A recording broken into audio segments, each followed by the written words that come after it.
ide Luhut bin Sarpanjaitan menyatakan bahwa Cina mau restitusi utang kalau jalur diperpanjang dari Jakarta Bandung menjadi Jakarta Bandung Surabaya adalah jebakan. Jebakan terhadap Presiden Prabowo. Saya tidak setuju dilakukan kalau yang melakukan markup, yang menikmati kikong kali kong itu tidak dipenjara. Jangan ide Pak Luhut penyehatan untuk menutupi penegakan hukum. Buka 10 modus korupsi Joko Widodo. Yang menikmati ujung kereta apinya adalah oligarki dan menggeser BUMN.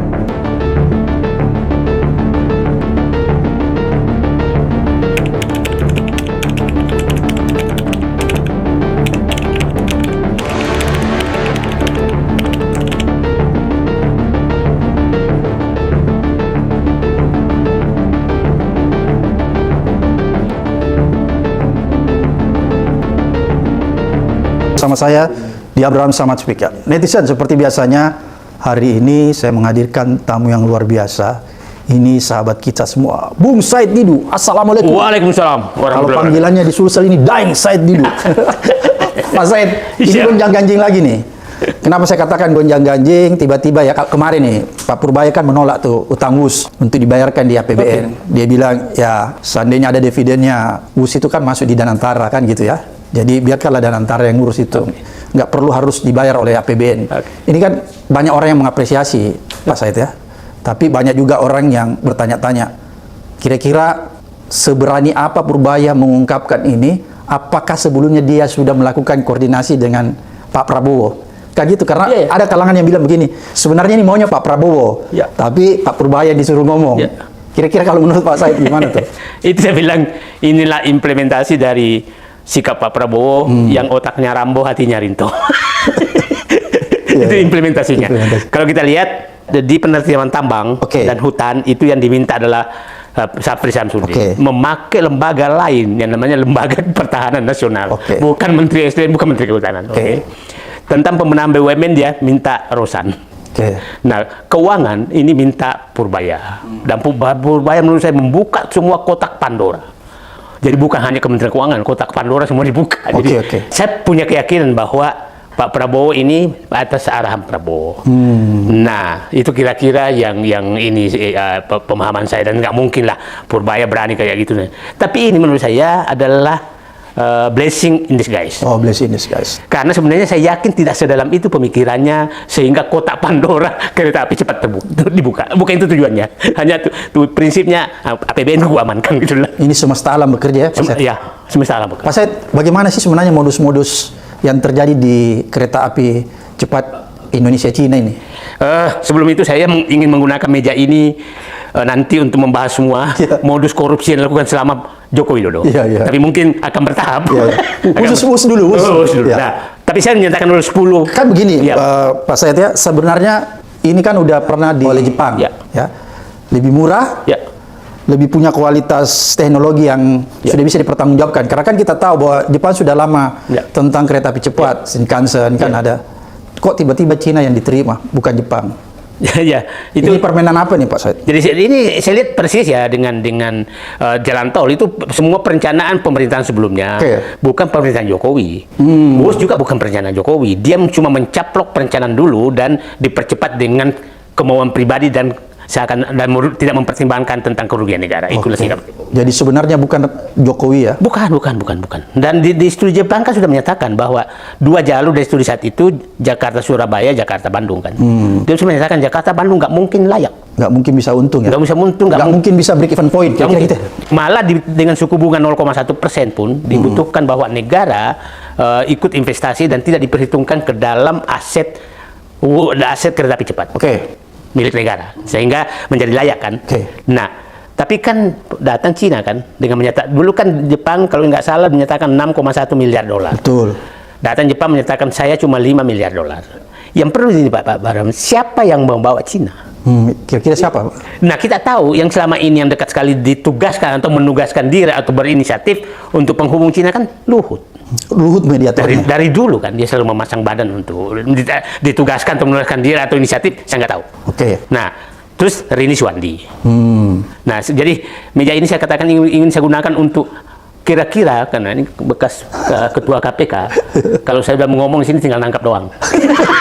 Karena Kita lanjutkan ke KPK, Pak. Ya, kita menyampaikan pelanggaran hukumnya apa, kemudian kerugian negaranya apa, dan siapa biang keroknya. Nah, kan begini. Yang pertama, pelanggaran hukum yang kita harus cek, siapa yang mengusulkan Cina mengganti Jepang dan langsung seakan-akan menurunkan biaya. Rekayasa apa yang terjadi di sini?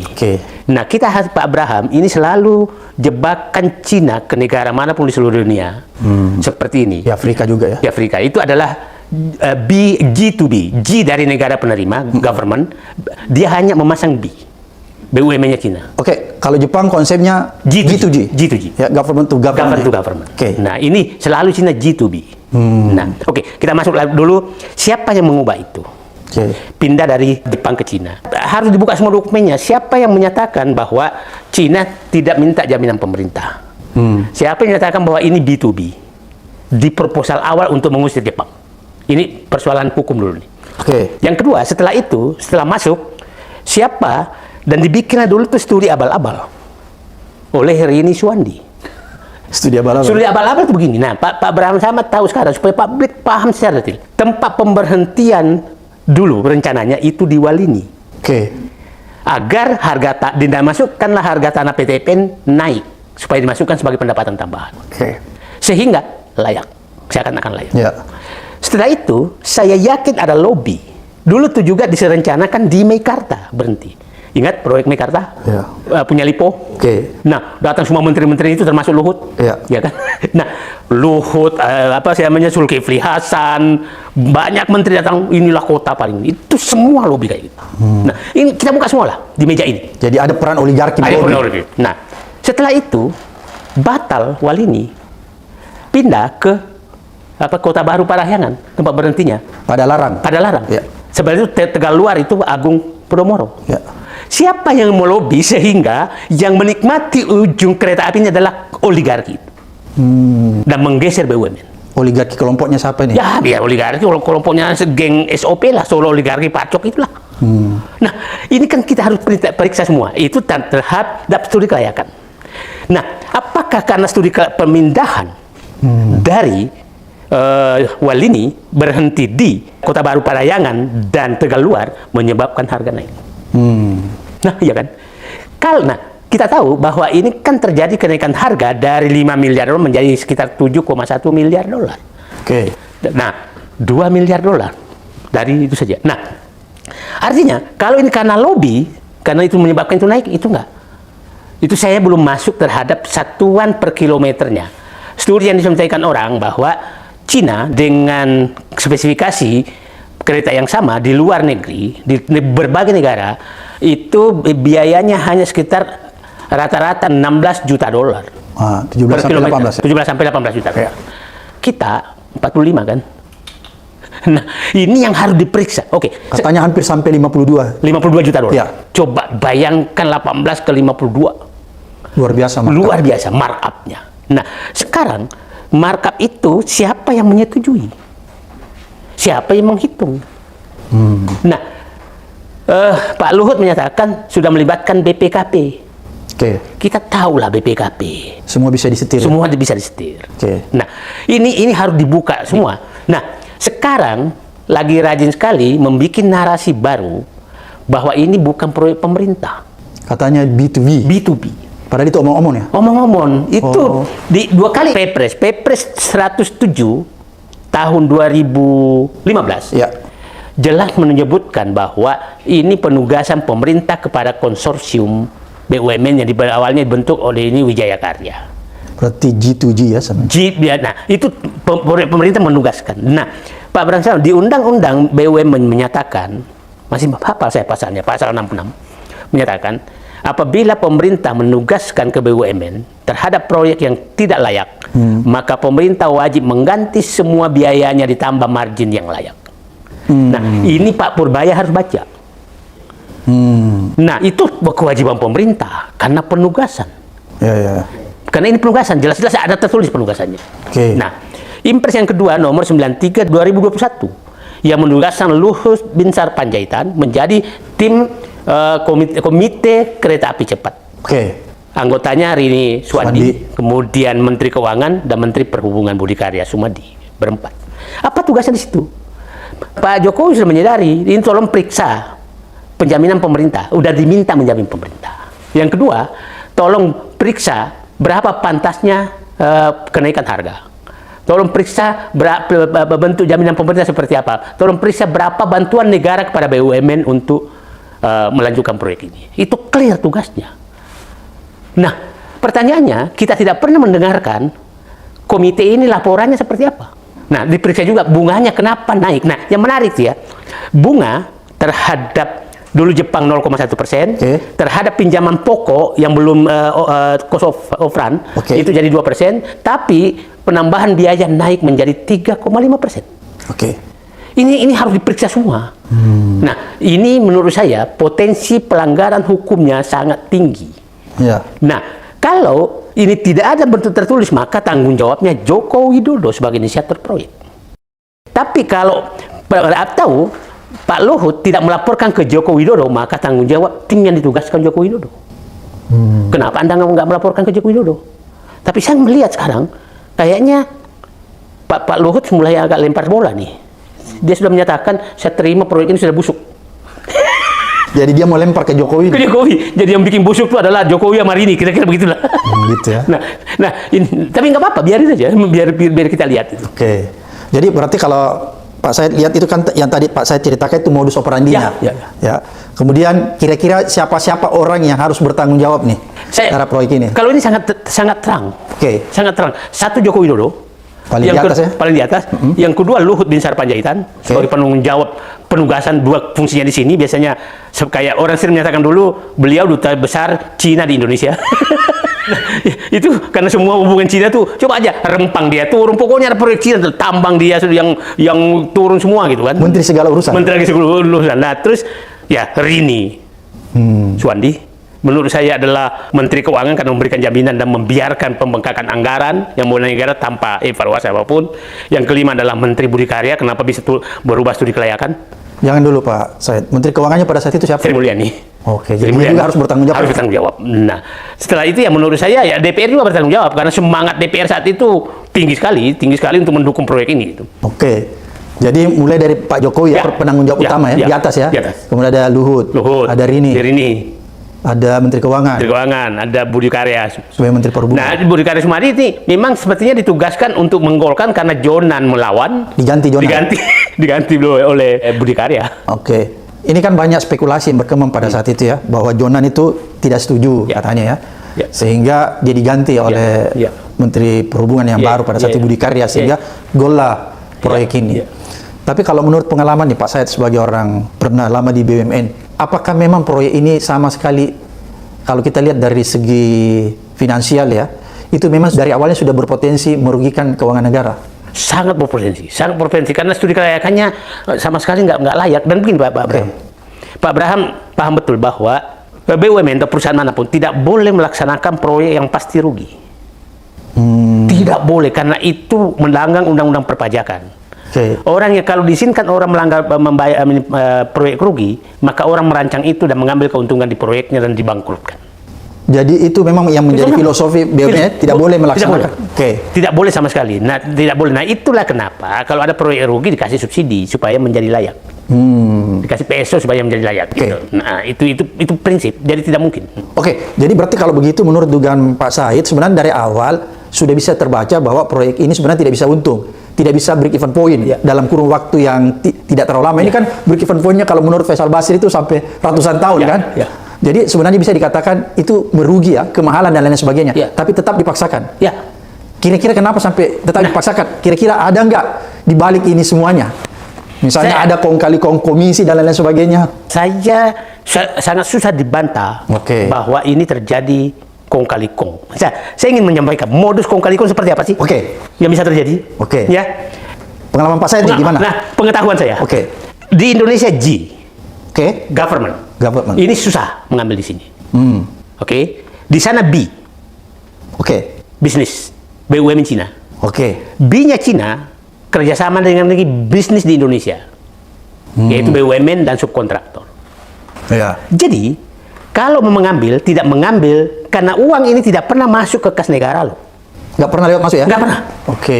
Dan selalu Cina begitu. Nah, dia hanya uang ini pengakuan negara bahwa aku punya utang itu silakan belanja dan dipegang terus oleh Cina. Oh, oke. Tidak pernah. Tidak pernah uang ini ditransfer ke kereta api. Tidak pernah ditransfer ke BUMN. Oke. Maka BUMN hanya disuruh melelang apa segala. Saya juga nggak pernah dengar dilelang. Nah, Cina yang bayar. Jadi kalau korupsinya terjadi itu ngambilnya di Cina. Ya, Atau nunggu di sini setelah dibayar Cina ke subkontraktor nyetor. Nah, itu kira-kira mudah-mudahan teman-teman KPK mendengarkan. Oke. Nah, jadi yang bisa ditelusuri ini adalah PPATK. Tapi kalau dia berhentikan di Singapura, nggak bisa juga. Ya. Oke, menarik nih apa yang disampaikan Pak Said, bahwa sebenarnya di BUMN itu sudah ada semacam garis besar ya, yang harus diikuti, bahwa kalau proyek itu sejak awalnya ketika dilakukan kajian bahwa dia merugi atau katakanlah tidak bisa untung, maka proyek itu tidak bisa dijalankan. Tidak bisa. Jadi begitu dia tetap memaksakan, berarti dia sudah melanggar kepatutan dan melanggar aturan. Nah, itu yang saya tidak pernah mendengar keputusan RUPS, PT Kereta Api dan Wijaya Karya, PT PEN 8 dan Jasa Marga kan berempat. Oke. Ini saya nggak pernah mendengarkan keputusan RUPS-nya. Kalau RUPS-nya pernah menyetujui dalam hal ini Menteri BUMN, maka ini jelas melanggar. Saya 6 tahun di Kementerian BUMN, tidak boleh kita menyetujui suatu proyek yang merugi. Tidak boleh, karena kalau itu kita masuk penjara itu. Itu hari Menteri BUMN-nya Rini ya? Rini. Nah, kan begini. Orang bilang menyatakan kemarin lucu tuh ketemu para termul itu. Ini bukan rugi, belum untung. Ya, namanya juga termul dadak Pak Said. Bagaimana bisa untung? Umur kereta ini 50 tahun. Ya. Baru balik modal, hitungan lama itu 138 tahun. Jadi sudah hancur kereta. Sudah hancur keretanya. Mungkin juga sudah nggak ada lagi kereta, kan mobil terbang nanti 1 tahun lagi itu. Nah, hitungan terbaru itu 190 tahun. Nah, terus muncul lagi idenya Luhut Binsar Panjaitan bahwa mau diperpanjang ke Surabaya. Cina katanya mau restrak utangnya kalau mau diperpanjang ke Surabaya. Keledai aja tidak pernah terperosok ke lubang yang sama. Oke, jadi berarti Luhut menganggap bahwa ada skema baru nih yang bisa dibuat untuk merestrukturisasi utang ini menjadi diperpanjang ke trayek sampai Surabaya. Nah, kita sudah tahu bahwa ini mahal dibanding negara lain. Tadi 18 juta dolar ke 52 juta dolar. Masa diperpanjang? Jadi itu bukan jalan keluar menurut Bukan jalan keluar, itu cara untuk menutupi kesalahan. Sehingga seakan-akan, kan begini, kalau itu diteruskan berarti pakai anggaran sama dong. Ya. Artinya pemerintahan Prabowo mengakui tidak ada salah di Jokowi. Jadi ini Luhut ini mau menjebak Prabowo. Bahwa Prabowo sendiri mengakui bahwa anggaran kereta api cepat yang dirancang oleh Jokowi itu tidak salah. Buktinya dilanjutkan. Ini jebakan. Jadi berarti skema bahwa untuk memperbaiki ini semua, yaitu memperpanjang trayek sampai ke Surabaya. Itu skema yang tidak tepat menurut saya. Nggak tepat sama sekali. Justru itu mau menjebak. Menjebak siapa? Prabowo. Oke. Nah, kita yang paham, kan kita dianggap terus bodoh oleh dia tuh. Nah, kita nggak sebodoh yang dia duga. Padahal Pak Said ini pernah jadi sekjen BUMN ya? Kita ini besar, kita ini IP saya itu 4,0 gitu loh. Bukan dokter abal-abal. Bukan dokter abal-abal. Atau gitu bukan loh. profesor abal-abal. Bukan, dan kita ini tidak pernah karena punya orang tua sehingga kita naik. Enggak, kita karena otak. Dan kita kuliah di universitas. Kita universitas yang jelas. Ijazahnya jelas. Oke. Nah, ini secara teknis saja nggak masuk akal. Masa mau ke Surabaya ke selatan dulu, 100 kilo, baru lurus. Ya kan kalau Surabaya kan lurus nih ke ini. Nah, ini jadi saya bilang nyatakan. Ide Luhut Binsar Panjaitan menyatakan bahwa Cina mau restrukturisasi utang kalau jalur diperpanjang dari Jakarta Bandung menjadi Jakarta Bandung Surabaya adalah jebakan. Jebakan terhadap Presiden Prabowo bahwa tidak ada salah di proyek kereta api cepat Jakarta Bandung karena Prabowo melanjutkan. Dan tidak mungkin itu kosnya turun. Kalau kosnya turun berarti yang salah, yang lama salah. Iya kan? Yang lama salah. Tidak mungkin bunganya turun karena yang lama salah. Nah, kalau dilanjutkan dan turun itu artinya yang lama harus masuk penjara dong. Nah, ini jebakan. Oke, kalau begitu menurut Pak Said nih sebagai orang yang berpengalaman di BUMN, jalan keluarnya nih harus diapakan? Jalan keluarnya beginilah. Ini tidak mungkin ditutup gitu kan. Kenapa? Karena, kalau menurut saya, inilah saya mau nih. Begini, dulu salah satu yang ditugaskan ke Luhut itu adalah menegosiasi agar pemilik saham kereta api cepat adalah Cina, mayoritas. Oke. Itu, dan itu saya setuju saat itu. Supaya risikonya dia yang tanggung. Cina nggak mau. Cina nggak mau. Dia tolak ya? Dia tolak, dia hanya tetap mau minoritas. Dan bersamaan dengan yang hal sama, dia minta eskalasi harga, ya dia minta dijamin pemerintah. Dan dia tidak mau nambah saham. Dan dulu Pak Luhut gagah berani menyatakan akan berhasil.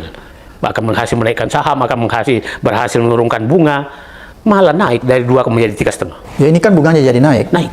Nah, jadi, ini kan buah si malaka. Tapi menurut saya sih, kalau duduk dengan tenang, siapa tahu memang lebih menguntungkan kalau diubah jadi kereta biasa aja lah.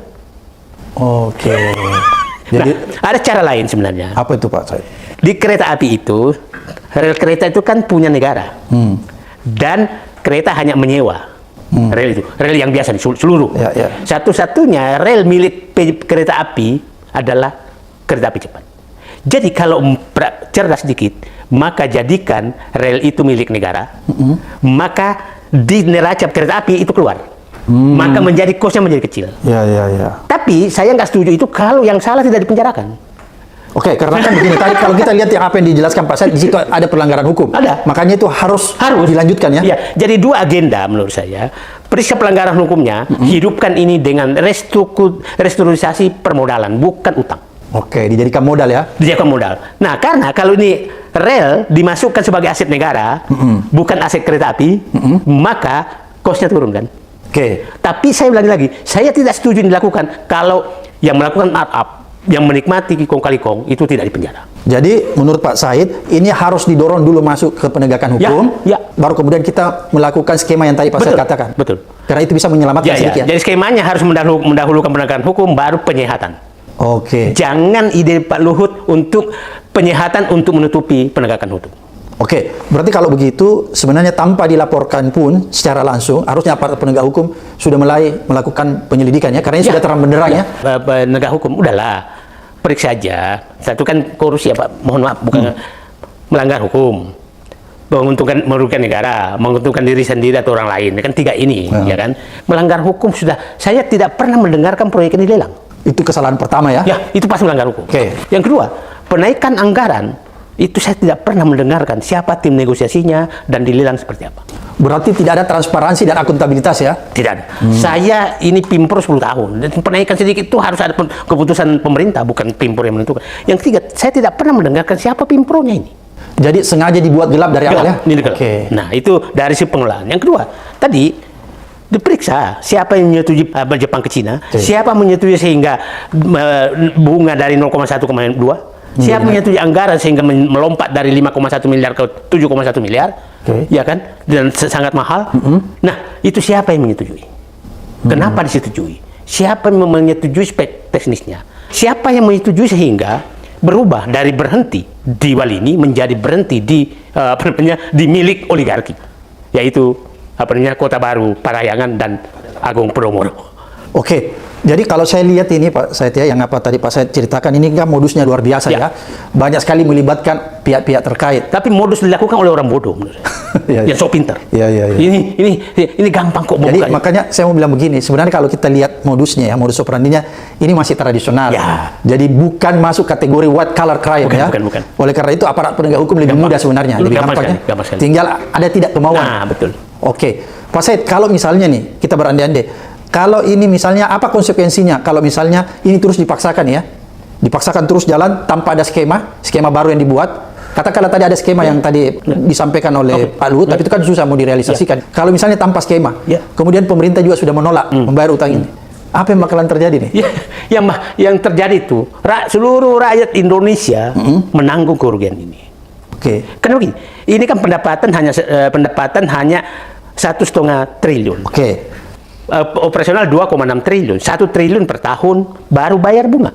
10 tahun kemudian bayar pokok.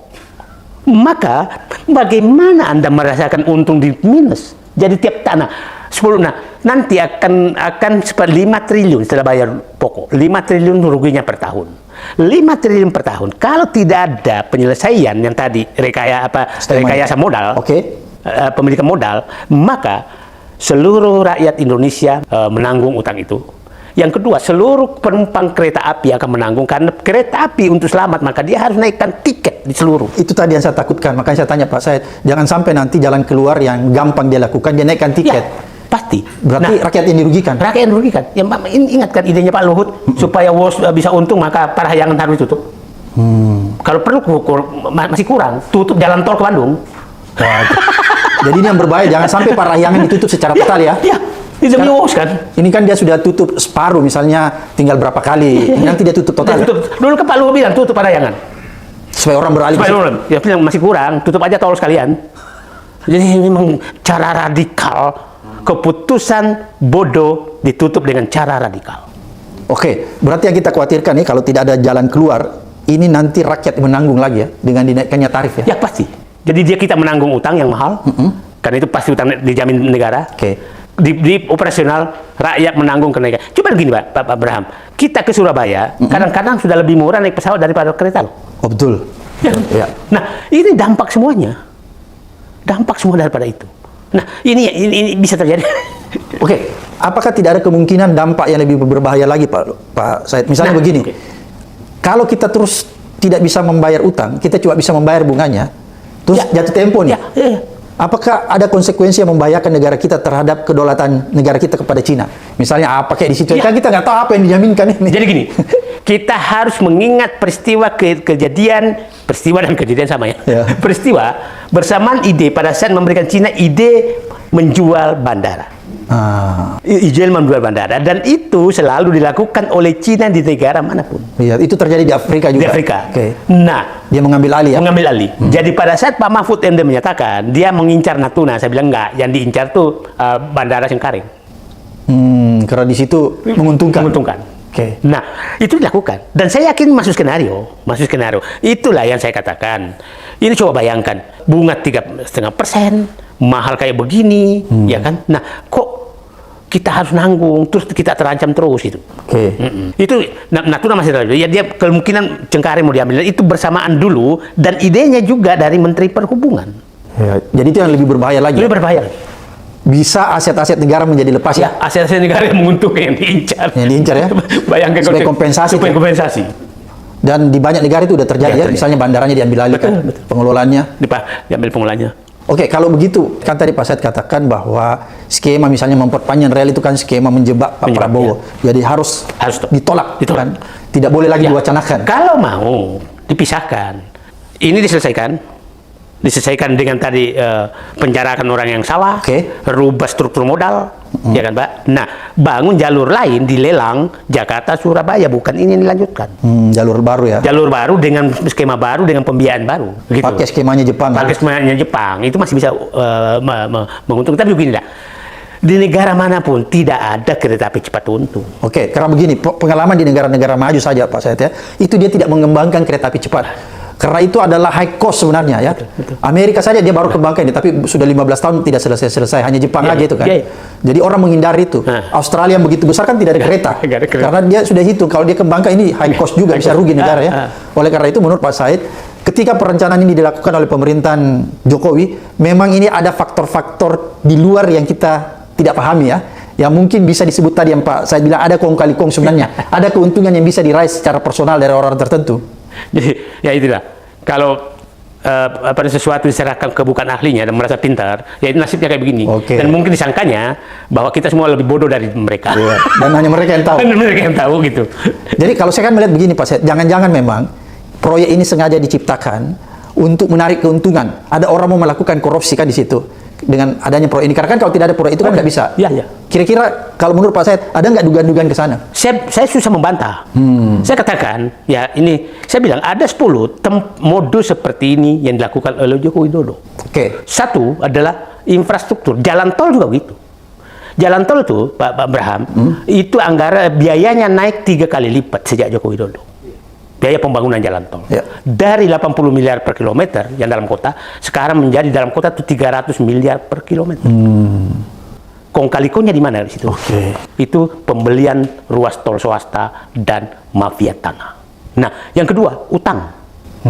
Utang, nanti kita bahas satu-satu seperti ini. Utang itu, dari bunga 2% menjadi bunga 7%. Siapa yang menikmati? Nanti kita bahas. Jual beli hukum. Ya. Clear sekali siapa yang menikmati. Ini nanti kita bahas juga. Yang keempat, PSN, proyek strategis nasional. Ya. Banyak. Yang kelima, di BUMN. Banyak. Yang keenam, ekspor impor. Saat Jokowi, semua ekspor melonjak 300%. Ya. Gula, garam, beras, 300%. Yang kelima, tambang, ini begitu juga. Yang ke-8, pemberian izin lahan hutan selama Presiden Jokowi 6 juta hektar. Itu yang telah ditelusuri. Yang ke-9 adalah bantuan sosial. Bansos kan sudah dibuka mulai kan, tapi nggak pernah dibuka. Dan ke-10 adalah COVID. Ini semua proyek-proyek yang harus diperiksa oleh harus periksa. Nah, saatnya kita bahas satu demi satu di meja ini. Untuk kita, supaya publik tahu apa yang terjadi di semua itu, modusnya seperti apa. Kita bahas modusnya apa, siapa yang keroknya, kerugian negaranya apa, pelanggar hukumnya apa. Oke. Oleh karena itu, kalau menurut Pak Said, ini harus dibuka supaya kita mengajak publik, supaya bisa peduli bahwa ada kerugian negara yang dampaknya juga nanti pada publik sendiri ya. Karena kan kadang publik itu tidak menyadari, Pak. Dia pikir, wah ini kerugian negara, ya dirasakan oleh negara sendiri. Padahal dia nggak tahu, gara-gara kerugian negara, dia harus menanggung. Dia nggak pernah. Nah, itu yang kita harus sampaikan ke publik. Dan saya pikir ini saatnya kita buka 10 modus korupsi Joko Widodo yang harus kita buka. Oke, Pak Said, apa yang kita bisa lakukan nih? Apa yang bisa dipetik dari peristiwa WUS? Belum lagi peristiwa-peristiwa lain. Kan kita baru bicara WUS ini, belum yang lain. Ya. Apa yang harus segera dilakukan nih? Kalau menurut saya, menurut saya pemerintahan Prabowo, kita harus ingatkan melalui jalur-jalur seperti ini, jangan terjebak. Oke. IKN juga harus diperiksa juga. Dan menurut saya, udah. Yang pertama itu, Pak Prabowo, yang penting Pak Prabowo jangan mencampuri keinginan rakyat untuk membuka korupsi-korupsi yang terjadi selama Joko Widodo. Itu aja. Jangan menghalangi ya? Jangan menghalangi. Oke. Aktif melakukan, ya enggak juga, diam aja. Ini urusan penegak hukum dan urusan rakyat. Dan jangan menghalangi penegak hukum. Jangan menghalangi penegak hukum. Biarkan penegak hukum bekerja. Biarkan penegak hukum bekerja. Nah, ya kita hari ini Pak Presiden Prabowo menyaksikan penyerahan 13 triliun sogokan CPO yang Wilmar. Ya. Nah, itu pengembalian negara, ya. Dan saya begini, saya kenapa sedih Pak Abraham, betapa yang Pak Jokowi itu merusak banget sekali. Wilmar itu perusahaan dulu yang sangat profesional. Kita tidak pernah lihat fotonya mertua Sitorus. Ya. Karena memang dia tidak pernah mau ketahuan. Nggak mau tampil dia? Nggak mau tampil. Profesional ya? Profesional. Oke. Tapi saat menjadi geng Solo oligarki Parcok, rusak. Rusak. Dan lihat komisarisnya Wilmar setelah Jokowi itu memang dari Parcok dan penegak hukum. Padahal dulu dia bekerja profesional. Sangat profesional. Sama dengan dulu siapa namanya yang Sritex. Sritex kan profesional juga. Dirusak juga oleh Jokowi karena merapat ke dinasti. Jadi itu yang kita ambil hikmahnya ya, bahwa kita jangan lagi terjebak. Jangan terjebak. Nah, ini kita ingatkan Pak Prabowo betul, jangan sampai terjebak dengan skenario-skenario yang dibikin oleh gengnya Joko Widodo seakan-akan tawaran baik padahal jebakan. Yakinkah Pak Said, korupsi-korupsi yang tadi Pak Said ceritakan ini, yang terjadi di WUS dan yang lain-lain proyek-proyek di zaman Pak Jokowi ini akan bisa ditindaklanjuti oleh penegak hukum? Yang notabene penegak hukumnya sekarang masih hampir sebagian besar dari peninggalan di zaman Jadi Jokowi. Saya belum yakin karena ini pas 1 tahun menjadi teriak 1 tahun Presiden Prabowo, tapi reformasi Polri masih kayak poco-poco. Oke. Itu yang mengurangi keyakinan saya. Oleh karena itu kita harus dorong rakyat. Tapi saya melihat begini, Pak Prabowo itu mendengarkan kok, berbeda dengan Jokowi.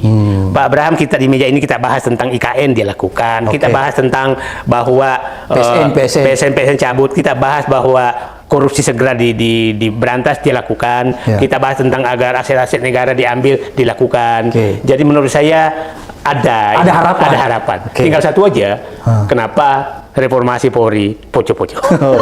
Saya semakin hari semakin melihat bahwa tidak, memang orang-orang menteri yang bekas Jokowi itu berusaha terus menjebak Prabowo.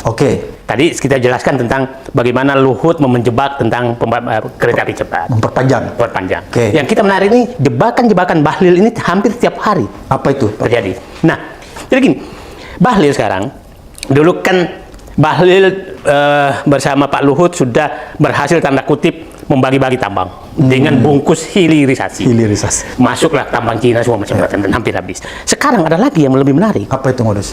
Dia membungkus hilirisasi dengan pembangunan pabrik baterai mobil di Indonesia, dan lucunya itu melibatkan perusahaan Cina yang dulu Korea kan, Ya. LG mundur, Dur. kemudian dengan Antam Aneka Tambang, Oke. dan menarik ada namanya mitra lokal. Kenapa harus ada mitra lokal? Nah, mitra lokal. Nah, yang lucu, yang aneh, ini adalah yang membentuk konsorsium itu adalah Bahlil atas nama tim hilirisasi, ketua tim hilirisasi, tidak mengajak Danantara. Bayangkan dia mengatur konsorsiumnya, Jadi inisiatif Bahlil dan si Bahlil, SK-nya Bahlil. tanpa melibatkan Tambang Anantara. Danantara. Yang menariknya, yang perlu kita curigai, Pak, bukan curigai, harus dicurigai. Satu, dia di konsorsium menyatakan bahwa Aneka Tambang harus mendivestasi sahamnya sehingga di proyek ini menjadi minoritas. Kok bisa begitu? Padahal baterai kan di sini, tambang di sini. Ya. Apa kaitannya tambang harus divestasi? Ya. Harusnya ini mengendalikan hulu, Ya. ya biarkan di sini, jangan paksakan dong. Oke, itu yang pertama. Jadi memang ingin agar dikendalikan swasta, asing dan swasta. Yang kedua, kalau udah ada BUMN, kenapa masih ada mitra lokal? Ya makanya tadi saya tanya kenapa harus ada lagi? Nah, ini biasanya tempat pungut-pungut. Paling menarik, pemilik saham mitra lokal ini, yang saya tidak tahu siapa. Setelah saya telusuri di informasi, tapi saya akan cek lagi, itu pengurus partai pimpinan putranya Joko Widodo.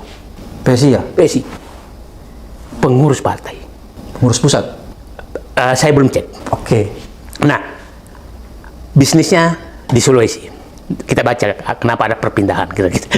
Nah, yang pemilik saham lain adalah oligarki yang selama ini memang bekerja sama dengan putra Jokowi di berbagai bisnis. Oligarki siapa itu Pak Saya? Ya, kita tahu lah dia selama ini. Nah, itu yang menarik. Jadi menurut saya, ini Pak Prabowo sempat datang meresmikan itu, perusahaan itu. Tapi Pak Prabowo harus dapat informasi bahwa ide ini adalah jebakan kepada Pak Prabowo agar BUMN tidak lagi mengendalikan nikel, agar dikendalikan dengan swasta dengan dibungkus hilirisasi pembangunan baterai, dan nanti yang menikmati untung adalah mitra lokal. Mitra lokal lain yang dimainkan ya? Dimainkan. Pemiliknya. Nah, akhirnya saya menyatakan bahwa tidak salah kita bahwa Pak Prabowo, menteri-menteri yang ditunjuk oleh Jokowi, bekas Jokowi memang masih melaksanakan misi Solo oligarki Parcok. Itu yang harus diwaspadai. Harus diwaspadai. Oleh karena itu kalau menurut Pak Said, Pak Prabowo harus paham betul ini ya. Ya tidak ada yang lain, saya bilang, kalau supaya Bapak bisa tiru nyenyak di istana, kemudian di Kertanegara, di Hambalang, kalau sekarang masih bersama kucingnya, maka buang semua pengkhianat-pengkhianat di sekitar Bapak. Pengkhianatnya siapa itu? Pengkhianatnya ya udahlah, kita tahu semua, hampir semuanya dipelihara. Dulu menteri sebelumnya itu kan pasti mengkhianat ke Prabowo. Oke, luar biasa. Mudah-mudahan ini mencerahkan Pak Said ya, menuntun orang supaya melihat kebenaran yang ada di depan mata, dan sekaligus menuntun pemerintahan Pak Prabowo supaya jangan terjebak. Ya. Sampai ketemu di episode berikutnya di Abraham Sama Speak Up.